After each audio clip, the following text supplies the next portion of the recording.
this beautiful spring day here in New England, on this day, from blooming flowers to singing birds and warming breezes, well, maybe not so warming yet today. Maybe somewhere online, but it's coming. Even as winter chills still lingers on this beautiful spring day, happy Easter. Welcome on this Easter Sunday in and from our meeting house. May spring rising lift our hearts, help our hearts to rise. Even as the gospel resurrection story reminds us of the enduring possibility of new life in the midst of death, in the midst of sadness. May our hearts rise.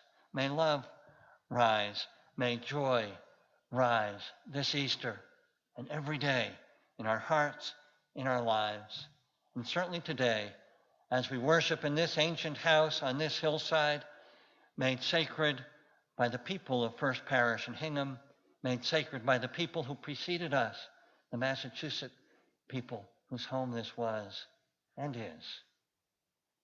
Welcome and happy Easter.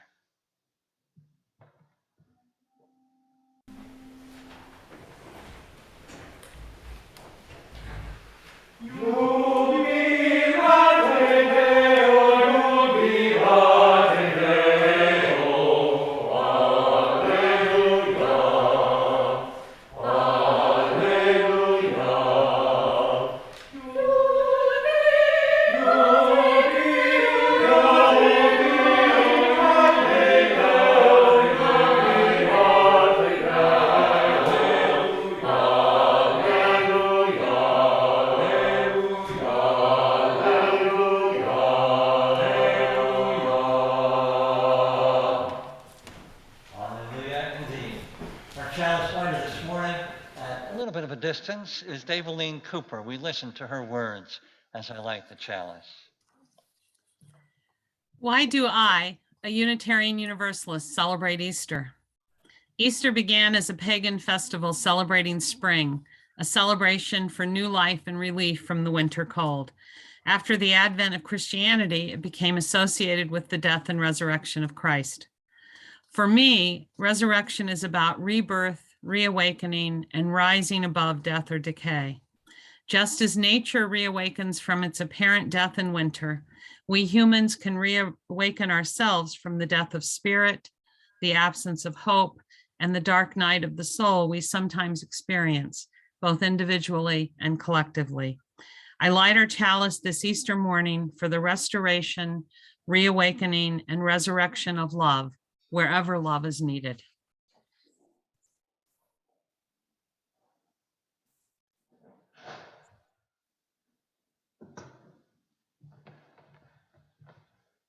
Thank you, Daveline. In the spirit of those good words, I have lit the chalice of our faith. Now we sing together the Easter hymn, the spring hymn, Lo, the Earth Awakes Again. It's number 61 in your hymn books. Lo, the Earth Awakes Again.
if you're able.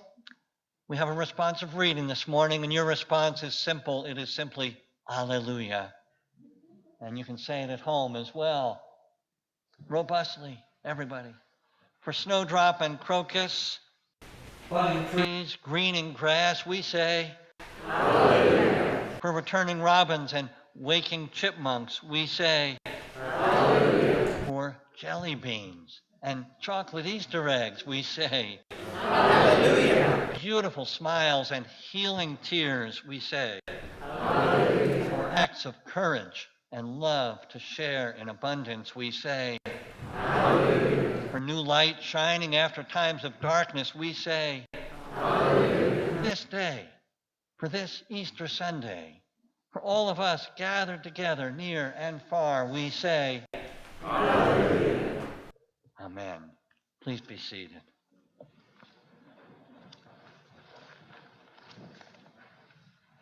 Well, good morning again, and welcome, whether you're here in the meeting house or on Zoom. I'm looking at you, even there. It's wonderful to see everyone. My name is Ken Reed Brown, Reverend Ken Reed Brown. My pronouns are he and him. If you're new, we look forward to getting to know you, and we hope you will begin to get to know us through conversation, through exploring our website, oldshipchurch.org. If we do have newcomers or visitors this morning, I would invite you to stand, if you like, and tell us who you are so that we can offer a warmer welcome. Any brave newcomers or visitors? Well, it's good to see everyone here on this Easter Sunday. We do look forward to conversation following the service. The Zoom link will remain open for those on Zoom.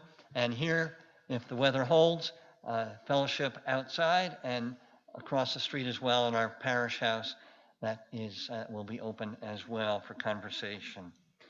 There are a couple of announcements this morning. First, from Nina Welford and Diane Elliott, having to do with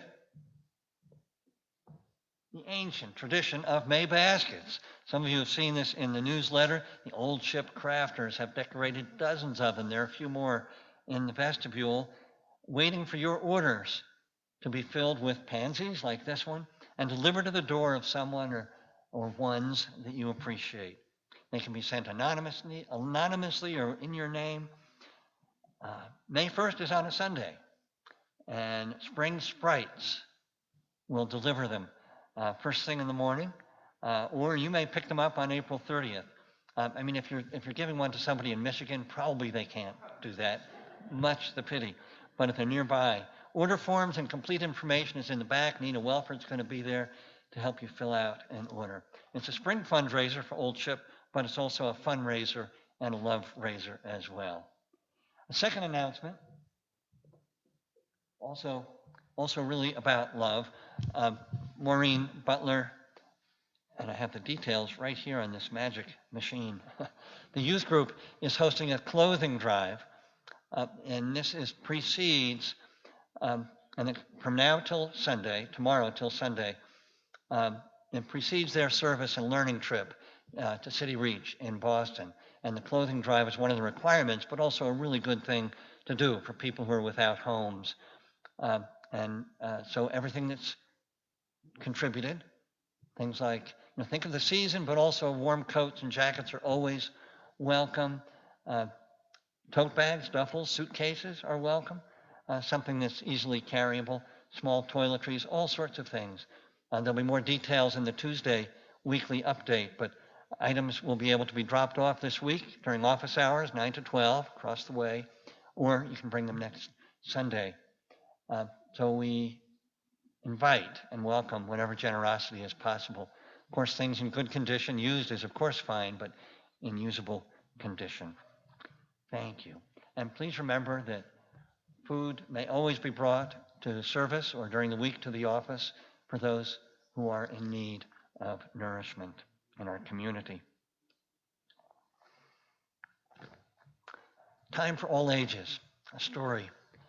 I've shared this before, a long time ago though. So I had a friend, a colleague actually, another minister who had tropical fish. Any of you have fish or have had fish? I did. Yeah. So it's not always easy to keep them shall we say, healthy or alive. It can be very sad when a fish goes the way of all fish eventually. Well, this friend of mine had, some of you are familiar with, I had one of these when I was growing up, a betta fish, sometimes called a Siamese fighting fish, beautiful fish, these colorful fins and so on, tails. Well, one morning, so you often keep that in a single bowl, and one morning he came down to his kitchen and he found that this beautiful fish was floating on the surface of the water. My fish is gone. But then he had a thought. A little bit chilly this morning. So he just moved the bowl into the sunlight. It got a little warmer, and the fish started to stir, and before long was swimming around as if nothing had happened. And the way my friend described this was, his name was Bruce. Bruce said he had performed an Eastering. I think he made up that word, but I love it. He had performed an Eastering. I'll have more to say about that later, but this morning I'll just say that we can, for now, just say that we can all do that. We've all done it. We all can, and we've all had it done to us. He performed an Eastering for the fish, and we can do it for one another. This Easter, it's not just an Easter thing, you know, and it's not just for fish. So with that, we go to our candles of joy, sorrow, and concern. If you're on Zoom, you may enter a joy or a sorrow or a concern into chat. Dave Lee will read those shortly. Here in the meeting house, I have 2 candles to begin with. Let's come over here. The first,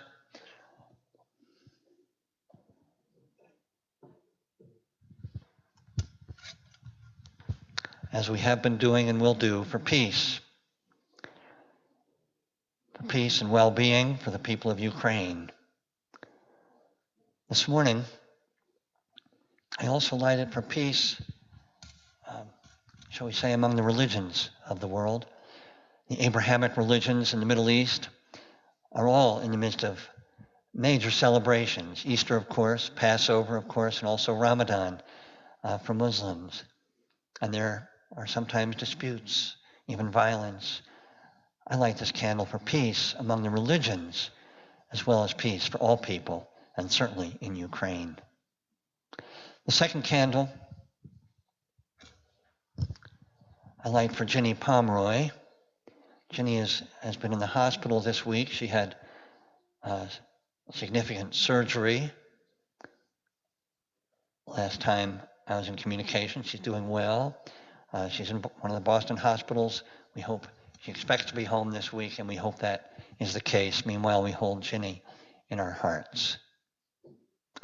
Anyone here in the meeting house with a joy or sorrow or concern, if you'd raise your hand or stand, I will recognize you. Yes, Nina.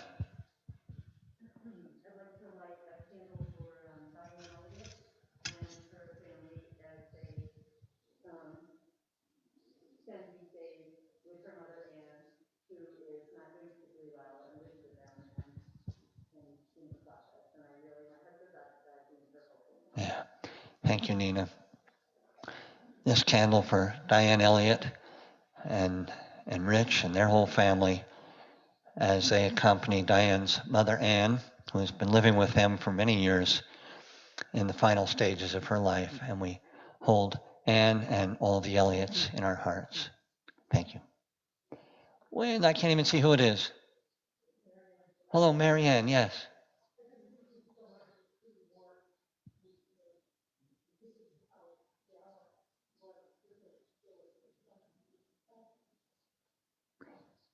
Thank you, Marianne. This candle for Kitty Ward in your mind and heart this season, as she is for many. We miss her, but she's in our hearts. Thank you, Marianne. Yes, Patty, and then Corey. Well, I sort of wish I knew that earlier. Happy birthday, Daveline. Patty is lighting a candle for you. One candle will suffice for however many. But with thanks for all that you give to us here at Old Ship, Daveline. Thank you, Patty. Corey.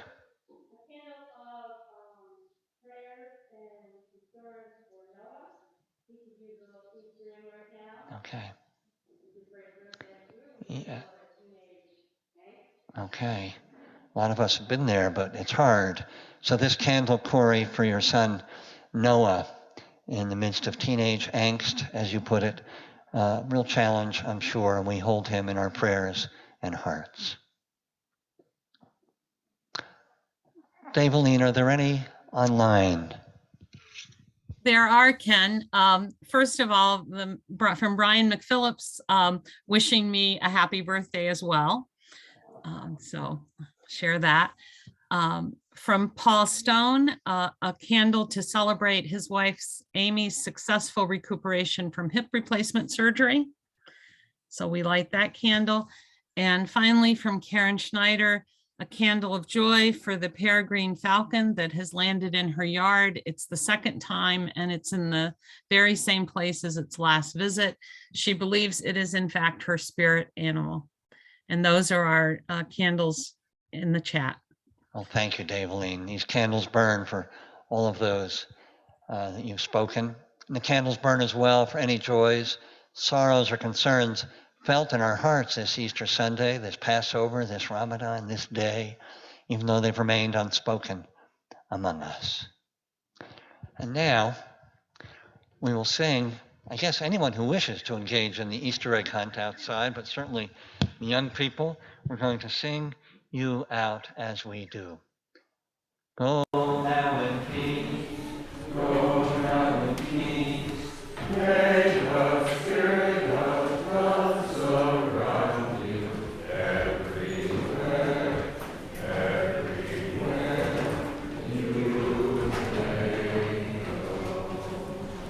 Go now in peace, go now in peace, may the spirit of love surround you everywhere, everywhere you may go.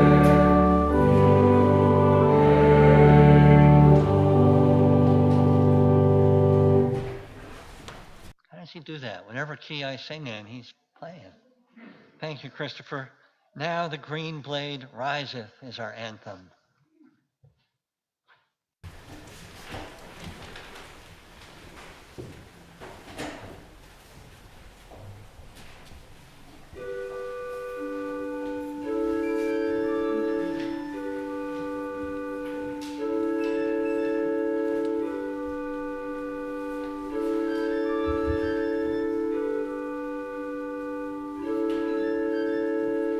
Now the green blade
share our time of meditation, prayer, and then gathered silence.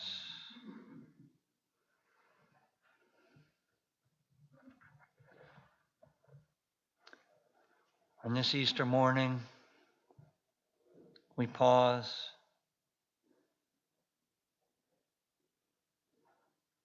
Easter, new life, renewed spirits,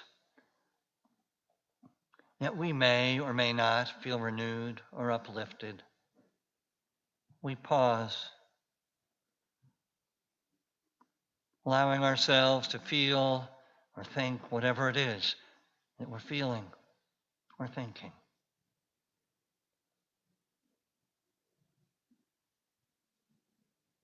For sorrow rests in the hearts of many. Hardship is at the door of many. Uncertainty is in the air that we all breathe in these days.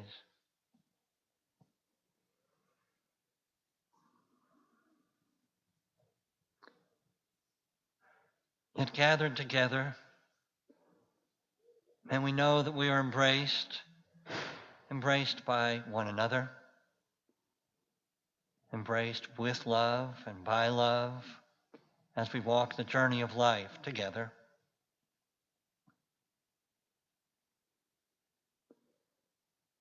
And so may we remember to offer the helping, Eastering hand with a kind word,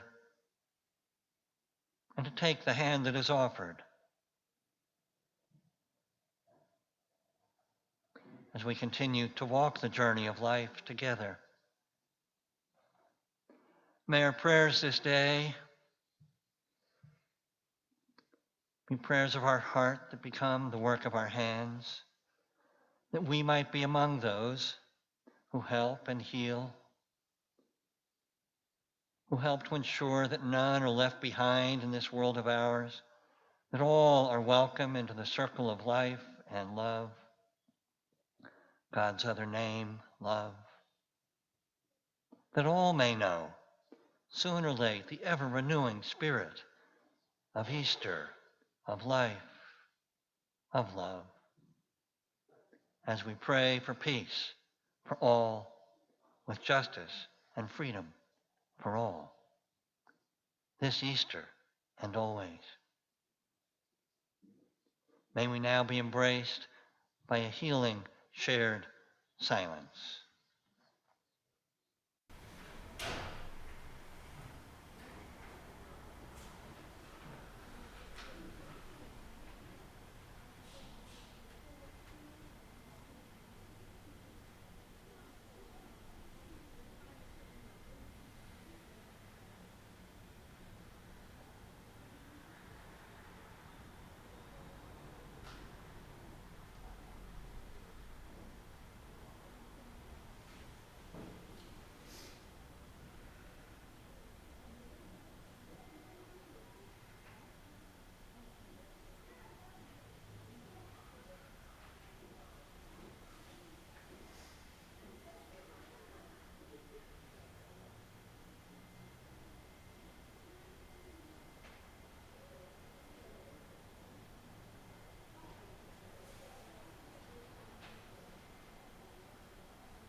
First reading this morning will be shared by Jeff Lee. Jeff, come on over.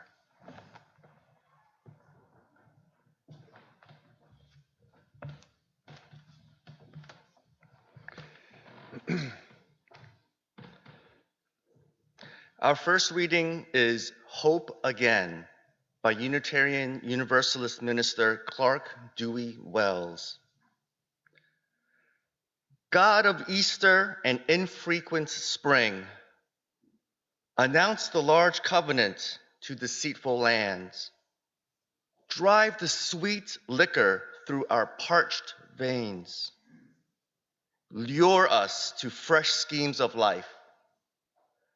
Rouse us from self-pity, whet us for use, fire us with good passion. Restore in us the love of living. Bind us to fear and hope again. Here ends the reading. Thank you, Jeff. Come to our offering. As most of you know by now, but I'll say it anyway, there are two ways to make your offering. If you're here in the meeting house, there are baskets at either exit. You can leave your offering in those baskets as you leave.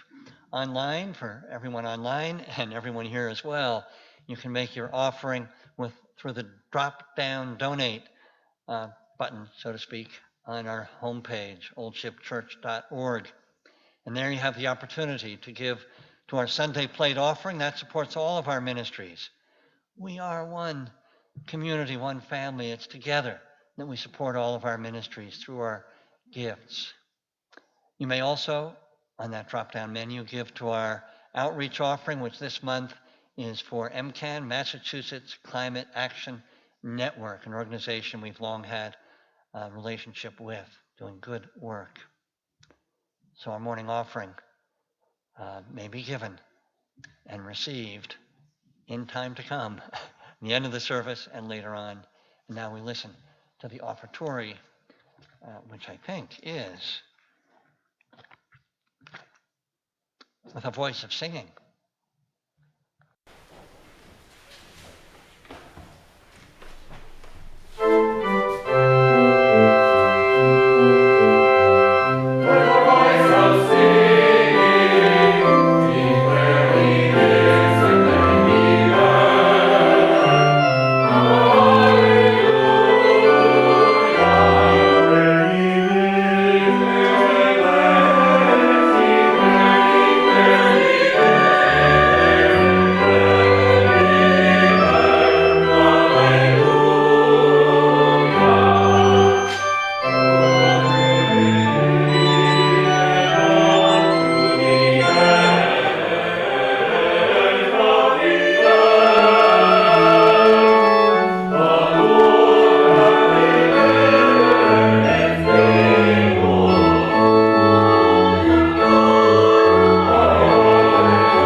sounded like there were 100 people up there.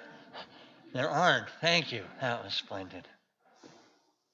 Our second reading comes from the Gospels of Mark and Luke. When the Sabbath was over, Mary Magdalene, Mary, the mother of James, and Salome bought spices so that they might go to anoint Jesus' body. They came to the tomb, saying, "Who will roll away the stone from the entrance to the tomb?" They looked up. They saw that the stone had already been rolled back, and on the right they saw a young man. They were alarmed. But the man said to them, "Why do you seek the living among the dead? He has been raised. He's not here." So they went out and fled from the tomb, for terror and amazement had seized them. And they said nothing, for they were afraid. Here ends the second reading. We're going to sing again. Our hymn is number 269, "Lo, the Day of Days is Here." 269.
Please be seated.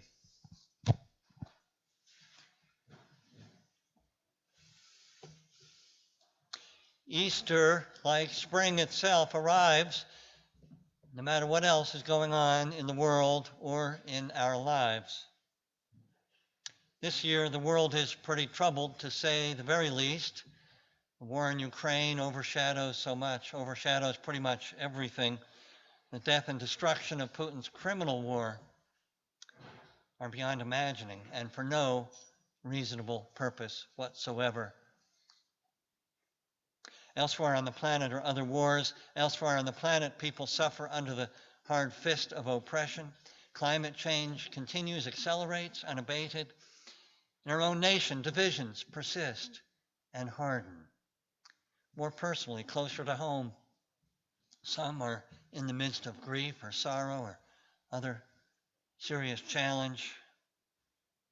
Yet, Easter arrives on the calendar regardless. Spring arrives regardless of anything else. How are we meant to celebrate Easter in such times? Well, here's the thing. It is times such as these that Easter is meant for. Everything going just fine? Who needs Easter?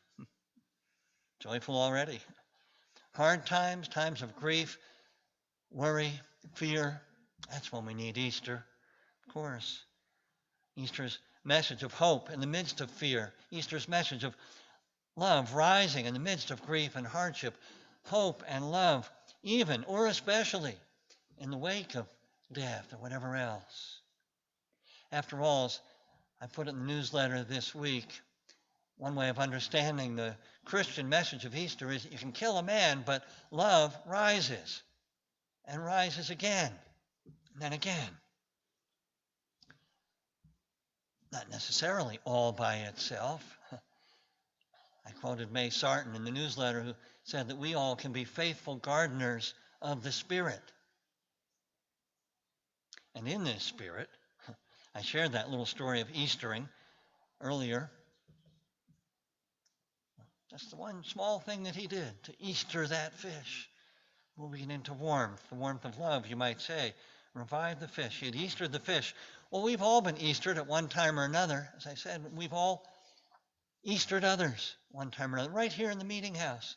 On ordinary Sundays, somebody shares a sorrow or a grief, a trial. We light the candle and someone reaches out. Maybe they knew that person, maybe not, but they reach out. There's a little Eastering going on. Every time we have a memorial service in this house, those who grieve are Eastered. We surely try to Easter those who grieve, to bring love and presence to those. 1 January, a little over 9 years ago, I was Eastered by this congregation as we celebrated my mother's life of 95 years here in the meeting house. And my family, our spirits were lifted. Your presence, your love, your kindness, your care, the spread of chocolate treats across the street, my mother's favorites, all lifted our spirits. Easterings in the midst of, as it happened, winter. Doesn't know the calendar. You can Easter someone at any time of year. Oh, grief doesn't go away. Grief doesn't go away with a snap of fingers or a really good chocolate chip cookie. Of course not. But when we're held with love, Eastered, well, then we discover that we can keep going and keep going. Learning when it comes to grief, learning that we can live with our dear one in our hearts and memories, even though no longer walking at our side. I believe this is what happened to Jesus' disciples as they walked, as one of the gospel stories has it, as they walked away from Jerusalem on the road to Emmaus. Their beloved teacher had just been executed. They were devastated, of course, in deep grief, but they had each other's company as they walked. We're told they shared his teachings, they talked about his life. We can imagine some of those conversations. And then Jesus appeared. So the gospel story tells us, they certainly felt, as I understand it, metaphorically, because it mirrors an experience I think we've mostly all had. They felt his presence as they talked about him, just as we do in a memorial service for a dear one. They felt him with them again, walking by their side, still leading them. See, as you've heard me say on more than one occasion, life is short. Undeniable, that one. Life is short, but love is long, right? Love. Not incidentally, God's other name, love, however else we might understand that three-letter word. Love is long, endures, rises again and again, even, maybe in an odd way especially, from ashes and death. All this, and particularly if we help it along, our Easterings. And all this suggests to me why I've so long appreciated that line that we heard earlier from the Gospel of Luke. Why are you looking for the living among the dead? Now, most in Ukraine, will celebrate Easter next week. Most Ukrainians are Orthodox. On the Orthodox calendar, Easter this year comes next Sunday, April 24th. I can only imagine, and no, I suppose I can't imagine, what Easter will feel like to the Ukrainian people, who may feel utterly caught in a Good Friday suffering, of unending Good Friday suffering. Yet we have been seeing the rising of love again and again in Ukraine and for Ukraine, the millions of dollars raised for aid organizations, the nations opening their borders, families opening their doors for refugees. And in Ukraine, we see on the news or read of the first responders, of people helping one another in the midst of unimaginable destruction and death. You don't have to look far for the helpers. Fred Rogers, Mr. Rogers, as a lot of you remember, used to quote his mother when he was a child, he would see something scary on the news and she would say, "Fred, look for the helpers. You will always find people who are helping." Just as in Ukraine right now, in the midst of fear and much else. Both readings this morning referenced fear at one point or another. The women at the tomb were afraid. Goodness, who wouldn't be? They came expecting to see the tomb with the rock that they wouldn't be able to move in front. And not only was it moved, there was no one inside, no body. They were afraid. And then this fellow standing outside said, "He's not there. He's risen." That didn't entirely soothe them, apparently, because they ran away still afraid even to speak of what they'd experienced. Right? And the first reading ended with these lines: "Restore in us a love of living, bind us to fear and hope." Again, bind us to fear and hope. You want to say on Easter, you want to say just hope, please. It says bind us to fear and hope again. Well, what can all this mean? When it comes to the women who went to the tomb, here's one way I begin to understand it. If nothing else, fear wakes us up, right? Think of a time when you were afraid, whether as a child or just yesterday, and suddenly, the adrenaline, you're wide awake. Fear wakes us up. So they ran away, afraid, yet with some kind of message, the message they've been looking in the wrong place for life, and so on. So maybe there was some hope there too. Something else is going on in the midst of their fear, maybe some hope. See, it seems to me that maybe the women had been going about the routine, the customs that were expected. They bought the spices, they were going to anoint the body, it's what you do. And they were oddly, perhaps, comfortable in that. They knew what to do, and they were doing it. Then suddenly, empty tomb, no body. Fear, what now? Well, awakened from the comfort of just doing what you're meant to do, they ran off, as we said. They knew they had to look somewhere else. For what? For life? For hope? For love? But suddenly, did they have reason for hope? In the midst of their fear, perhaps restored to a love of living, as that first reading put it, all in the spirit of their beloved Rabbi Jesus. Maybe ready to realize that Jesus wouldn't have wanted them to mourn without end, but would want them to have listened and to follow his teachings, to love your neighbor, to be among the healers and helpers in this world. Now, what about the Easter apart from the Christian story? It's all woven together, of course, but Easter as a festival of spring. We know that the name Easter actually comes from an English goddess, Estra, celebration of spring, goddess of spring, and so on. And that spring festivals long predate the life and death of Jesus in most northern cultures. And festivals and holy days aside, who fails to awaken when the first warm breezes blow, when the first daffodils come up, and then the tulips, and so on? Who fails to awaken, literally sometimes with the chorus of birdsong early in the morning of spring?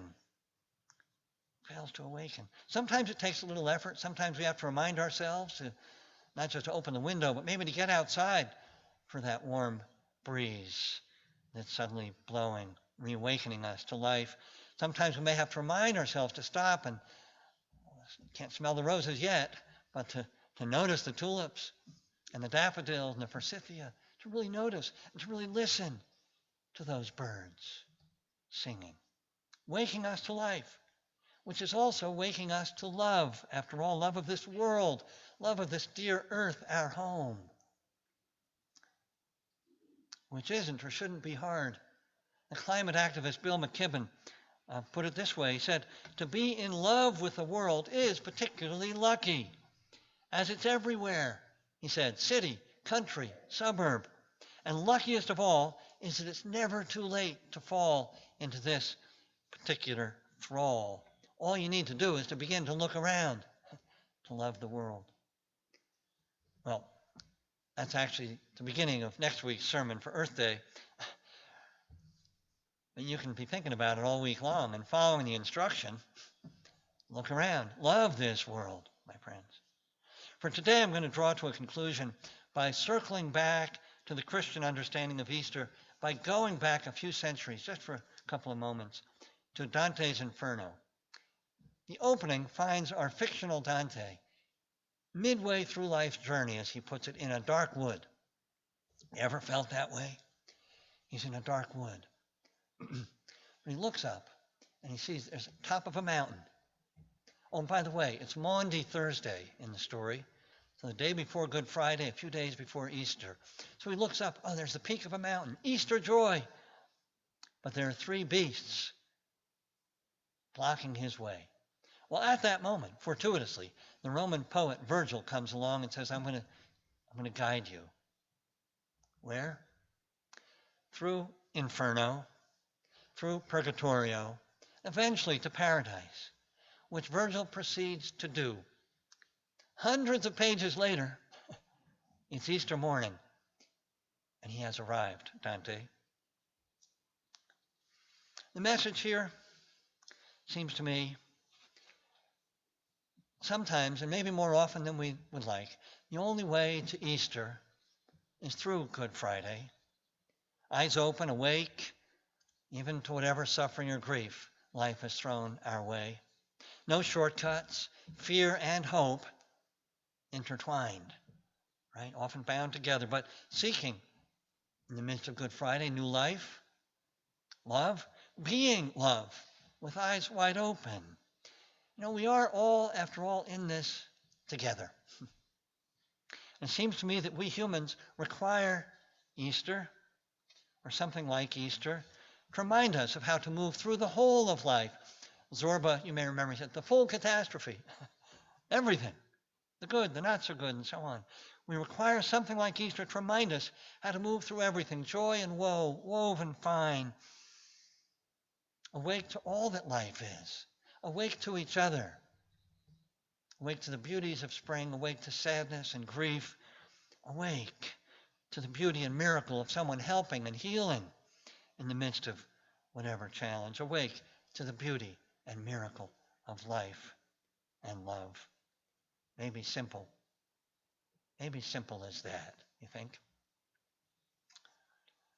Well, I wish for each of you and all those you love, I wish for you all, wherever you are in your life's journey right now, whether in a dark wood or a high peak or somewhere in between, which is where most of us are most of the time, I suppose, I wish you many blessings of life and love this Easter Sunday and tomorrow and all the days to come.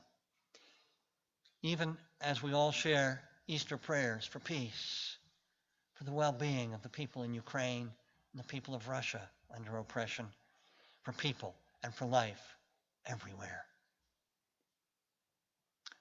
So may it be, and blessed be. Amen.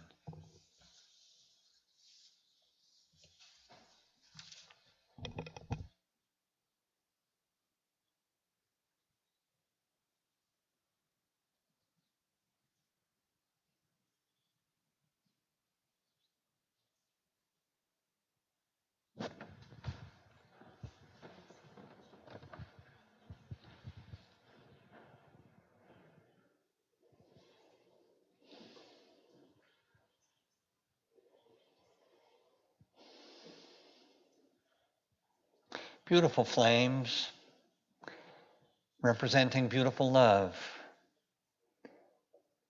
Flames extinguished, never the love.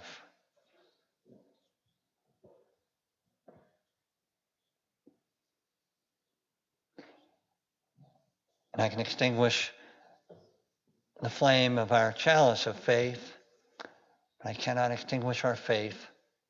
May we take it with us in our hearts and share it generously with open hand wherever we go. We're going to sing again, O Day of Light and Gladness. It's number 270 in your hymn books. Please rise as you're willing and able.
From this ancient house made sacred by love, may we bring love to our neighbors, to strangers who will become neighbors and friends. May we be love for one another, for this world in need of more love, ever more love. May we bless the world with our love and with our lives this day and always. Amen. Blessed be. So may it be.